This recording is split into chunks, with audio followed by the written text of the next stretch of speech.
Bonjour, Bonjour, vous êtes adjoint au maire de Paris. Je vais vous laisser vous présenter, ce sera plus simple. Jean-Louis Missika, adjoint au maire de Paris, chargé de l'innovation, de la recherche et des universités. Alors, vous êtes sur le web 2012 aujourd'hui Oui, pour une initiative en particulier avec, hop, je tourne la caméra, avec Renault, pour ne pas Oui. les citer. Est-ce que vous pouvez m'en parler?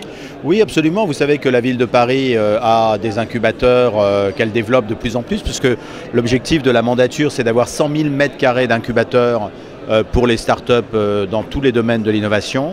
Dans cette perspective, nous avons passé avec un certain nombre de grandes entreprises des accords pour que certains incubateurs ou certaines zones de nos incubateurs soient dédiées à un partenariat avec les grandes entreprises. Et donc le Renault a été pilote en la matière puisque c'est le premier partenariat entre Paris Incubateur et une grande entreprise privée.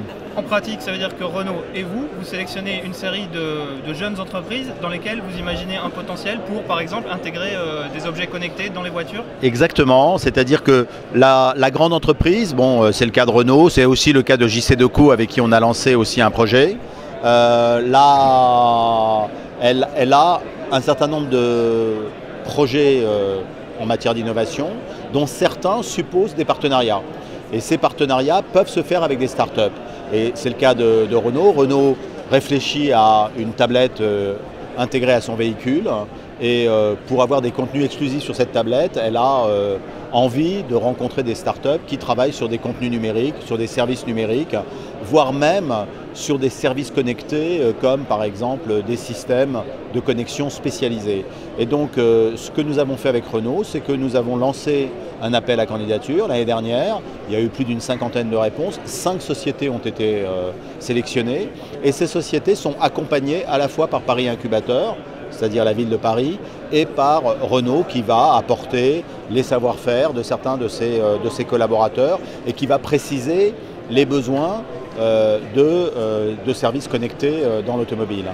Et ce que nous faisons aujourd'hui, ce qui motive ma présence ici au web, c'est que nous lançons la phase 2 de ce partenariat, c'est-à-dire que nous lançons le deuxième appel à candidature pour sélectionner 5 nouvelles startups, toujours sur le même projet. D'accord, la réalisation, donc la définition des candidats est déjà faite, j'imagine. Oui, absolument. Et la proclamation des résultats, on va l'appeler comme ça, elle se fera aux environs de quand?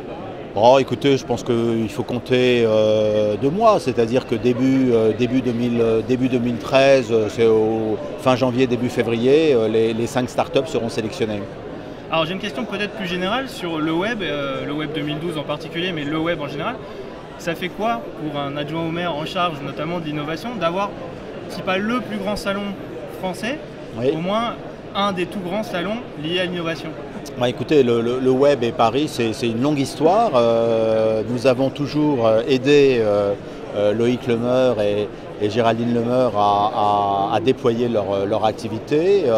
Nous les avons reçus à la mairie de Paris. On a fait un certain nombre de manifestations.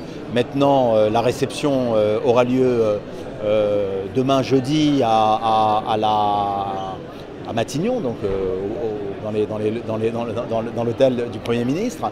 Ce que je veux dire, c'est que pour nous, c'est extrêmement important d'avoir une manifestation comme celle-là.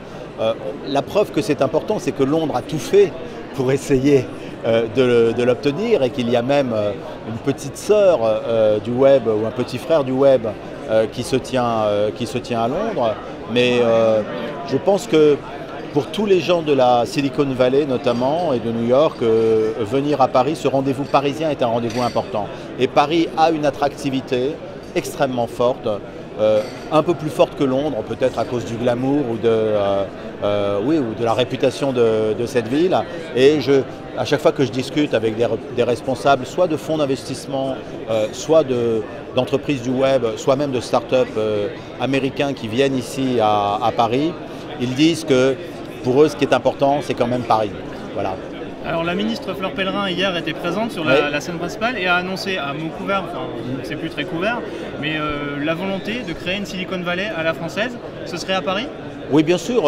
D'abord, la Silicon Valley, c'est compliqué parce que la notion de Silicon Valley a été un peu utilisée dans tous les sens. Bon, or, la Silicon Valley est unique. Hein, et la capacité qu'a Paris à accueillir les startups du numérique, elle existe depuis très longtemps.